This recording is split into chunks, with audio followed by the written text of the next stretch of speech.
kembali lagi pada kita Bincang-Bincang Sika, tempat kita mengobrol seputar isu-isu yang menarik yang sedang marak-maraknya.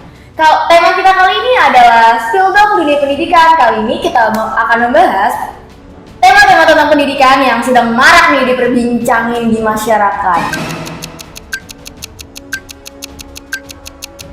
Sebelum itu, gue ini gak sendiri, tapi perkenalan dulu. Nama gue Olivia sebagai host pada hari ini. Gue Dira Amelia sebagai narasumber pada podcast kali ini. Dan gue Reca sebagai salah satu narasumber. Nah, selanjutnya, kan kalian tahu nih, belakangan ini kita banyak banget nih mendengar berita tentang dana BOS yang disalahgunain. Menurut kalian itu kayak gimana sih? Kalau menurut gue itu sebenarnya dana BOS ini bagus untuk membantu perkembangan dan membangun sekolah. Cuman terkadang mungkin ada beberapa sekolah yang melakukan penyalahgunaan dana ini. Mungkin di laporan yang mereka berikan, mereka melaporkan untuk bangku, kursi, tapi mereka malah menggunakannya untuk membuat taman. Menurut gue sendiri itu akan berasa dan berdampak sekali untuk murid-muridnya. Berarti untuk siswa itu penyalahgunaan dana BOS itu sangat-sangat dirugikan ya? Benar sekali. Menarik sekali ya pendapatnya, karena banyak yang kita dengar di berbagai sekolah maupun negeri atau swasta yang mendapatkan dana BOS dari pemerintah itu banyak. Walaupun dana BOS sudah turun, tetapi fasilitas di sekolah mereka itu kurang kan? Iya benar.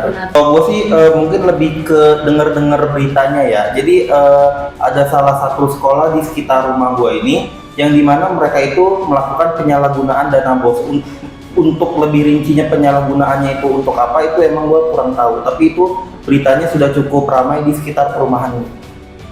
Berarti penyalahgunaan dana BOS ini tuh benar-benar sudah menjadi rahasia umum bagi setiap sekolahan ya teman-teman. Nah, selain itu, permasalahan dana BOS itu bukan permasalahan satu-satunya loh teman-teman. Sekarang itu juga lagi banyak maraknya kurikulum Merdeka itu menggantikan kurikulum 13 yang secara nggak langsung kurikulum 13 itu lebih efektif untuk pembelajaran daripada kurikulum Merdeka. Menurut kalian itu, pendapat kalian itu bagaimana sih tentang kurikulum Merdeka dan kurikulum 13? Coba Mas Ray dari Kalau menurut gua ya, untuk kurikulum Merdeka ini sebenarnya bagusnya itu adalah pemilihan mata pelajarannya. Jadi murid itu bisa melihat kemana dia mau, arahnya ini mau kemana. Jadi karena kan udah dibagi-bagikan, kayak misalkan contohnya gua kan juga dapat kurikulum Merdeka nih. Jadi gue itu ngambilnya itu geografi, sosiologi, ekonomi, dan informatika lanjutan. Jadi yang dimana itu menurut gue siswa jadi lebih gampang untuk memilih biar daripada kurikulum K13 ya kan. Tapi untuk pelajarannya sendiri, untuk kurikulum 13 itu menurut gue lebih bagus dan lebih masuk di diri gue sendiri. Kalau dari Mbak Dira? Kalau dari saya sendiri kan saya SMK. Terus tiba-tiba biasanya SMK itu untuk dari semester 1 itu emang condong ke pembelajaran daripada ke praktek. Tapi ini dari semester 1 sampai semester 3, kelas 3 terakhir itu malah lebih condong ke SMA daripada SMK-nya, karena tiba-tiba kita belajar sejarah, terus tiba-tiba kita juga belajar yang namanya fisika, kimia, yang dimana kalau untuk ranah SMK itu nggak terlalu penting, apalagi untuk penjurusan. Dengan jurusan saya nggak ada yang namanya fisika yang berkaitan dengan cair-cairan atau enggak hitung-hitungan. Saya lebih ke listrik, ya itu nggak ada. Terus kalau buat kurikulum 13 dari kakak kelas tahun lalu, itu lebih condong ke materi untuk kejurusannya. Berarti setiap kurikulum itu memiliki keunggulan dan kekurangan yang dirasakan kedua narasumber kita pada saat hari ini. Selain kurikulum yang jadi bermasalah, banyak juga masyarakat yang keberatan akan seragam yang dilakukan oleh pihak sekolah yang terlalu menuntut ke anak murid. Menurut kalian, seragam di sekolah itu penting atau tidak? Sebenarnya sih dikatakan penting juga ya penting, tapi kadang ada oknum dari pihak sekolah sendiri itu yang bilang suruh beli baju. Contohnya saya sendiri, saya udah mau kelas 3 pas itu, terus tiba-tiba gue disuruh beli baju batik, dimana itu adik kelas bawahnya. Sedangkan dulu pas SMK itu nggak ada batik, adanya cuma merpak. Terus tiba-tiba disuruh beli batiknya dengan harga 180.000, dimana itu udah mau 3 bulan lagi sebelum lulus suruh beli. Kalau nggak beli kita diancam nggak boleh ikut saat ujian. Wow, berarti ada ancaman tersendiri ya. Kalau Mas Raisya sendiri? Kalau untuk gue pribadi jujur, kalau gue kan SMA swasta ya, jadi kami itu cukup beli baju sekali di kelas 10 itu bisa sampai kelas 12 sampai lulus. Jadi tergantung dari kami, apakah kami merasa seragam kami ini masih bagus untuk dipakai terus, atau kami ingin mengganti, kami bisa melakukan pilihan sendiri. Oke, berarti seragam itu lumayan penting ya. Iya. Selain untuk menjaga kerapihan, dan itu juga melatih kedisiplinan murid. Ngomong-ngomong soal seragam nih yang udah ngeluarin biaya banyak lah ya. Selain itu tuh banyak juga nih sekolah-sekolah negeri ataupun swasta yang, kalau swasta sih menurut saya wajar ya, kalau mengenakan SPP.